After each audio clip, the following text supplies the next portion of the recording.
So ayun, isang magandang araw sa atin lahat mga ka-viewers. Bali, papunta po tayo ngayon kay Kuya Franco para tanong po natin si nanay o tingnan natin si Kuya Franco kung nakakapag-inom po siya ng gamot. Yan. Bali, ako lang po mag-isa nagpunta dito. Yan, inutusan pa ako ni Kuya Erwin na puntahan nga dito si Kuya Franco. Ito po. Bali, mag-isa lang po ako ngayon. Yan. Sa iba po kasi yung lakad po nila mga ka-viewers. So tara po. Si Kuya Franco. Yan. At syempre po, bago po ang lahat, huwag po natin kalimutan na i-subscribe ang channel ni Kuya Erwin TV Official. Yan. Erwin TV Official po. Palike and share po lahat ng videos na atin pong i-upload. Salamat din po sa lahat na patuloy na sumusuporta at nagtitiwala kay Kuya Erwin. Yan. Dahil siya po ay may isang mabuting hangarin pong makatulong sa mga kababayan po nating nangangailangan. Yan. Siyempre po, welcome po sa channel na ito. Yan. Dito po tayo. Siyempre po, huwag po natin kalimutang suportahan din po si Ma'am Frida Official. Yan. Ma'am Jenny Cantos. Yan. Pa-subscribe rin po ng kanila pong mga channel para po mas marami pa po tayong matulungan kababayan. Yan. Palike and share po ng videos. Yan. Pa-support po sa lahat po ng ating viewers. Maraming salamat po sa patuloy na pag-support. Yan. So tara, puntahan po si Kuya Franco. So dito na po tayo sa bahay nila Kuya Franco, yung nanay. Wala yatang tao. Nay, kamusta po? Nakainom daw po ng ano? Ng gamot? Ano po, yung nakainom po kaya lang, ngayon pagka-umaga. Ngayon po umaga. Hindi naman. Kaso lang po, yung binibigay niya na halos. Ayun po. Tapos, kumakain naman, kaya lang, kagabi kumain siya, katulog siya magdamag.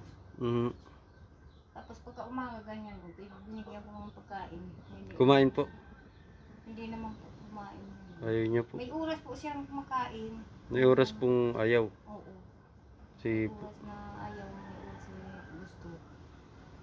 Nagpunta po ako kay Dr. Esquadra nung Miyerkules. dito po sa Dait. Opo, doon sa may Ikwal. Mm. Ngayon, nag-ano po ako ng sa kanya. Sabi niya, huwag na muna daw injection ng po daw. Ipainumin muna ng gamot. Papainumin po. Isang buwan po yata yun. Dapat makainom. Tapos, at nalipasan po ay ng injection. Yun lang nga po. Kaya lang po, sir, hindi daw siyang kumain. Kaso lang, pag nakatulog na siya, pag gising na, yun yung pagkain. Binibigyan ko siya. Nagugutom. Pagising. Binibigyan ko naman po siya ng pagkain. Tapos mamaya, tulog na naman. Nung nga pong pag-alis ninyo, di hapon na kasi wala ako dito. Opo. Ngayon, hindi ba meron juice dyan? Magandang alas 6 yata. Ininom niya po. Tsaka yung tinapay. Kinain. Eh, yung tinapay, hindi gaano siya nung kumain. Yung kanin lang. Sige po. Binigyan ko siya. Sige nay, paliguan mo po muna. Oo, sige naman po. Iligo pala po si Kuya Franco. Paliguan po ni nanay. Wawa naman. Buti na hindi po kayo nahihirapan paliguan. Hindi naman po. Kasi naman po siya, mabait naman po siya. Mabait naman po. Hindi naman po siya ganyan. Ganyan po ang namin niya. Gawa. ano, pinapaliguan ko niya. Ayun. Oh, mamog na, mamog na. Mumog. Mumog kaya Franco. Oh, mamog para, oh, Magbango ang ano. hininga. Ganyan po yan. Kaya, minsan po kayo. Presko na Kuya Franco. Hindi ko po yung tsatsagaan, wala po. Ako lang po ang nakakaano nito. Kasi yung mga kapatid niya hindi nag-ano may. Mumug, mumug. Yan Ako ang na rin po ang nagugupit ng siyo. Nagugupit. Minsan pagka ganyan po marami akong gawa. Minsan nakapapaan ako na din siya. Napabayaan ko na din nagupitan. Yung mga Ilipasan ganyan. po. Ganyan po yan. Kaya malaki pong sakripisyo ang ginagawa ko po sa kanya. Kawawa naman. O yan na nga po. Yan po nga ang problema ko, sir. Kung paano ko na ito maanuhan ang kanyang sakit na ganyan. Mabuti po kung mahabang buhay naman ako buhay. Parang mawala na ako. Ito po. Kaya nga po gusto ko siya magkaroon ng sarili niyang matitirahan para makabilo naman po siya, hindi yung ganyan. Opo. Makatali. Kawawa naman po baga ano. Kasi hindi siya makakilos ng Maayos. Kahit lakad-lakad. Lakad-lakad po hindi. Upo lang siya tas higa. Kaya sabi ko kawawa naman po anak ko.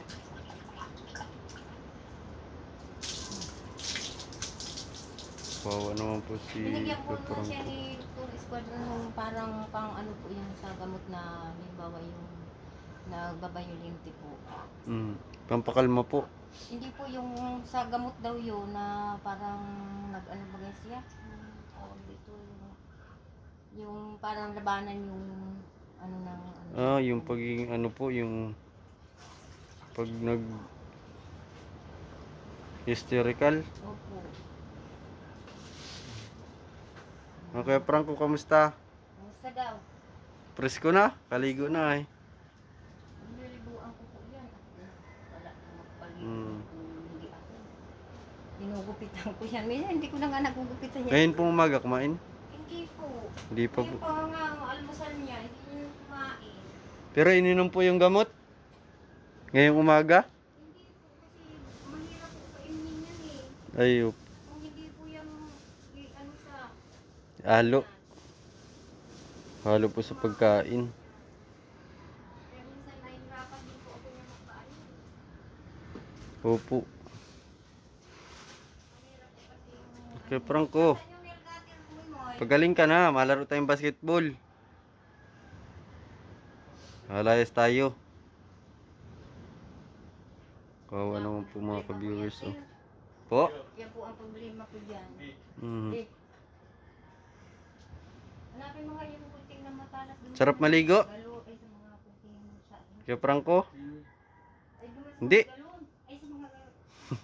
Masarap po. Ha? Alin? Ito? Kumusta ka na? Okay ka lang?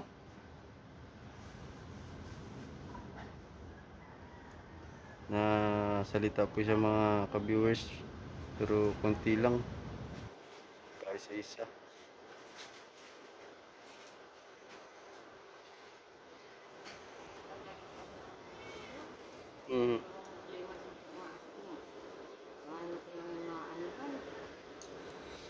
Basta na ano, kung maaari, dapat mapainom siya araw-araw ng gamot. Yun nga po, kaya lang hindi po namin nakapainom ng talagang gamot. Hindi po napipilit. Talagang sa pagkain. Pagkakain lang po siya, tsaka lang mga kaano, Nakalagay po. Kaya lang, pagkain. bihira po siya. Kumain. Nung pag-alis niyo po dito, di pagkahapon kumain, magdamag. Hanggang maghapon siya natulog din. Tulog siya. Tapos ngayon pag-gising niya naman, ganyan na naman siya. Kailangan talaga araw-araw ang inom eh. Hindi siya kailangan agapan kung gusto niya kumain. Agad yung kanyang. Opo. Ay, kaya Diyos ko po. Inutusan pa ako dito ni Kuya Erwin pumunta. I-update po si Kuya Franco. May ibang lakad po sila, malayo. Kaya ako po muna yung pumunta. Yung iba rin pong tinutulungan na ano. Yun nga po, sana sir, ang gusto kong maanohan dito sa anak ko kasi gusto ko may sarili siyang Parang opo, kasi pag ganyan po siya yung hindi po open, yung nalalak. nalalak po kasi pagka iyan po pag yung natabi ko siya ng ganyan na ano, naglalakad po siya. Naglalayas po. Nakuha namin yan sa luwa sir. Layo. Na. Nag-isang buwan po yung mahigit bago namin nakita yan. Hindi po namin malaman kung bakit nakarating siya doon.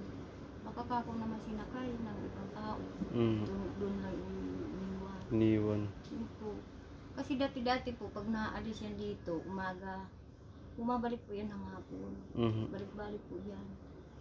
Eh, naawa naman ako. Minsan sinasabihan ko na wag nang umalis. Hindi din nakikinig po. Para bang wala sa sarili. Wala po sa sariling isip.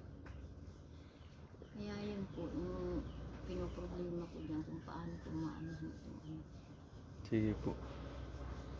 Kasi sabi po nung doktor niya doon sa kanila, itong anak ninyo, pag medyo magaling-galing na, hindi namin ito pwedeng stay doon sa kanila.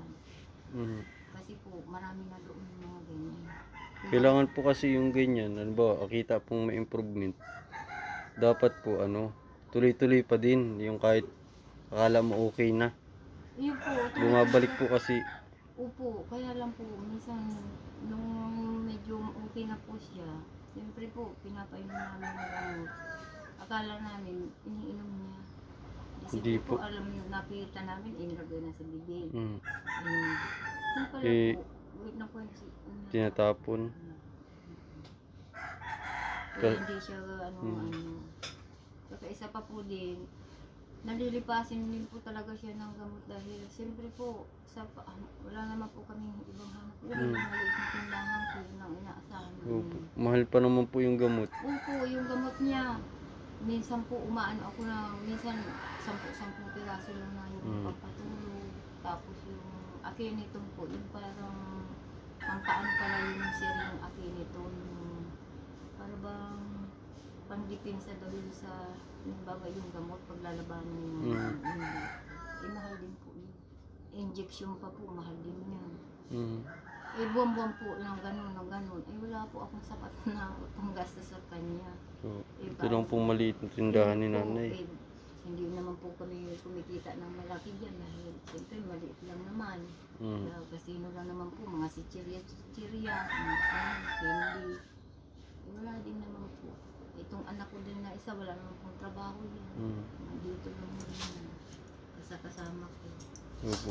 Kaso lang po, may mga anak naman po ako, may mga pamilya naman po. Siyempre po nakakahiya naman na sila. Opo. Mahirap po kasi din yung ganun. Kasi siyempre may mga asawa po baga. Siyempre ano sasabihin ng asawa na ganun, may pamilya man na.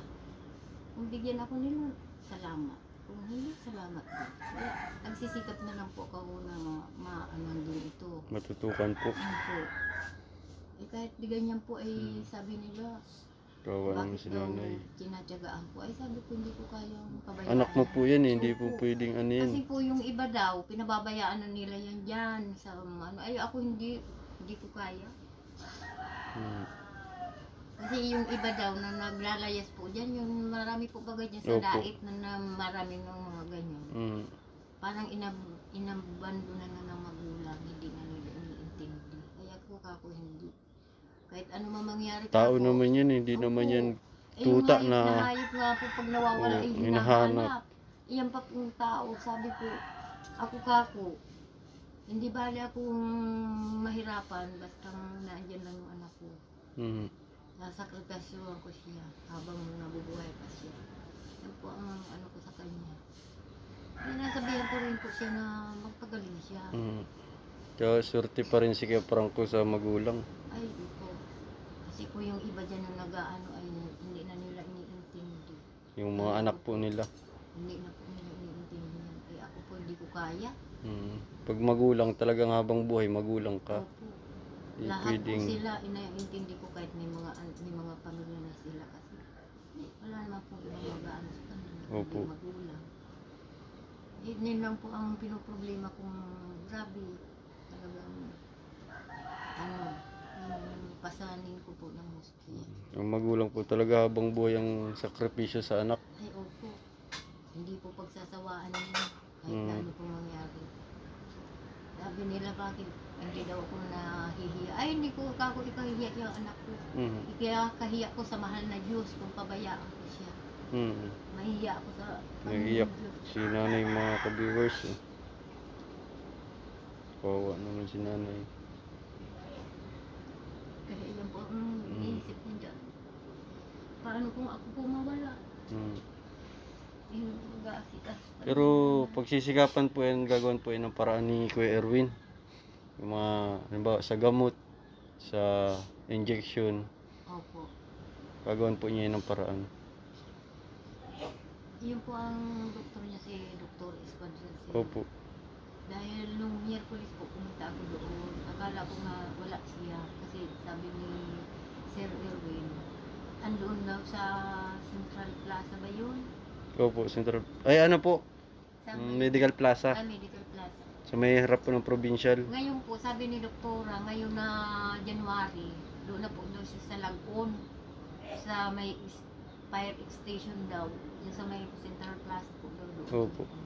Hindi na dito sa may Ikwan. Lilipat na po. Inilipat na daw po. Pero parehas pa rin po ng schedule. Ito yung ikalawang Miyerkules ng buwan. Kaya sabi ko, Diyos ko, baka kako hindi ko maabutan si Doktora. Eh, wala pa namang gamot. Opo. Eh, yung binigay na gamot na ano ay yung Ilan na lang po na yung andyan? ano na lang, isa na lang yata. Isa na lang po. Sabihin ko po. Kay Kuya Erwin. Tapos nag-ano din po ako kay Doktora ng gamot niya na ano, na yung pagpatulog. May resita ka po. Meron po. Nandiyan po yung bisita niya. Naparesita nga din po ako kay Doktora kasi yung aking bisita niya puno na po. Pinukuha na ng ano, ng butika. Hindi na sa amin binibig. Pero yung bago po ngayon, hindi pa Andyan. andyan po. Opo. Sabi ni Doktora, huwag na muna daw injection yan. Kasi sabi ko, Doktora, bakit ganon ang reaksyon ng pasyente ko? Pag pina-injectionan ko po siya, nagiging violent po. Ay, huwag mo na muna yung injectionan. Pero na pag ini-injectionan siya dati, may binibigay pong gamot na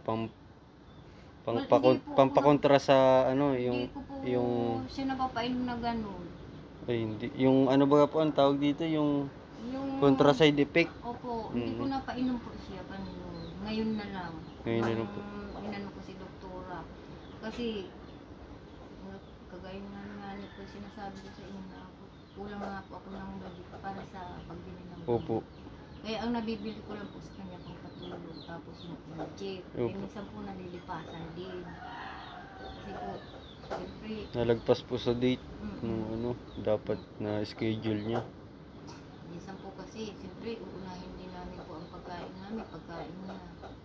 Kaya po na ano din naman ang kanyang Udlot po. mahirap po talaga. Sabi ko nga ni ay, Pagaling ka na Kuya Franco. sino nga, Magkain ka. sabi ko kumain ka na. Mm. Yan naman po ang pagkain niya. Kaya lang po wala talaga sa ano. Pag meron po siya, Wala pong gana. meron po siya talaga Ayaw niya kumain. oras na gusto niyang kumain. Mm. Pag nakatulog na po siya, saka yan kakain. Opo. Tapos hihingi na yan. Bibigyan ko siya. Doon lang din po napainom ng gamot po ano, Mm-mm. nahalo sa pagkain. Ano po. Ano lang po yan. Mahirap po kasi painumin yan. Yung magkasakit po yan ng lagnat. Pinainom ko po siya ng ano, yung Biogesic, yung bang sa lagnat Opo. po. Ayaw mo. Ayaw niya. Inaano niya, ayaw niya. Sige po Nay, sasabihin ko po kay Erwin yung ano. Salamat lang po sa Opo. pagpupunta niyo rito. Nagsasaga kayo sa amin. Opo. Ano, tulong. Maraming salamat po. Ganun po talaga Nay si kay Erwin pag may kailangan, binabalikan po talaga niya. Naawa nga din po si kay Erwin. Yun po, po nagpapaligo niya, lilinisan ko yung kanyang mga ano dyan. Kaya lang po nung talagang nung Miyerkules, umalis po ako noon. Dahil pumunta nga ako kay doktora. Yun nga po. Nagpadait ka po pala nun. Kayo po napunta dito? Opo. Wala po ako noon. Nagpadait po ako noon dahil inano ko nga si doktora noon. Pinuntahan ko siya. Napunta na rin po ako. Sige po. Kuya. Salamat Saka po. na. Opo. Sige po. Sa abalan sa inyo. Sige po. Okay lang po. Kami nga na yung nakaabala. Pinapaligo ano. Hindi po. Okay lang po yan. Sige po. Salamat po. Ay, yung helmet pala. Limutan po. Salamat, Nay. Sige po. Bye po. So, ayun po mga ka-viewers. Awa naman si nanay. Sige, prank ko. Paiyak tuloy natin si nanay. Umiyak na lang. Nahihirapan po talaga siya. Ang nanay po kasi talaga dapat o ang magulang habang buhay ang sakripisyo para sa anak. Ay, pagod, hingal.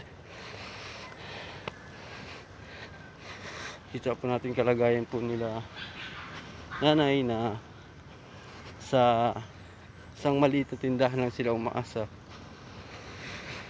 para sa pang-araw-araw po nilang pagkain. Kaya hirap po silang i-maintenance po i-maintain yung pagbili ng gamot ni Kuya Franco. Ay, hiningal pa ako. Taas ng hagdan eh. Yan. Sana po sa may mga mabubuting loob po dyan para matulungan po natin sila Kuya Franco, si nanay. Dahil kitang kita po talaga natin na hirap din talaga sa buhay sila nanay. Kung hindi sila magsisikap, wala. Pare-parehas po silang di kakain, ganyan. Kawawa naman. So ayun po, muli po mga ka-viewers, pa-support po ng channel ni Kuya Erwin TV Official. Yan, si kay Arshel po. Yan, palike and share po ng video sa mga hindi pa po nakakapag-subscribe yan. Please subscribe the channel po para matulungan po ang iba pang nangangailangan nating kababayan. Yung mga nangangailangan po ng tulong, yung deserve po. At salamat po sa lahat ng patuloy na sumusuporta sa paglingap ni Kuya Erwin sa mga puspalad. Yan. Muli po, pasupport din po ng YouTube channel ni Ma'am Frida Official. Yan, si Ma'am Jenny Cantos. Yan, subscribe din po ng kanilang channel. At salamat po ulit. God bless po, bye bye po.